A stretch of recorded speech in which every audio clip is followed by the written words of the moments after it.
एकेकाळी एका छोट्या गावात होळीचा सण मोठ्या उत्साहात साजरा केला जात होता. गावातले सगळे लोक रंग, पिचकारी आणि गाण्यांनी आनंद साजरा करत होते. त्या गावात रोहन नावाचा एक मुलगा होता. त्याला होळी खूप आवडायची, पण तो नेहमी इतरांवर जबरदस्तीने रंग टाकायचा.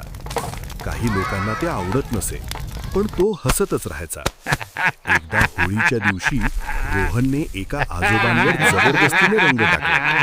आजोबा थोडे नाराज झाले आणि शांतपणे म्हणाले, "बाळा, होळी म्हणजे फक्त रंग उधळणे नाही, तर प्रेम आणि आदराने आनंद वाटणे आहे."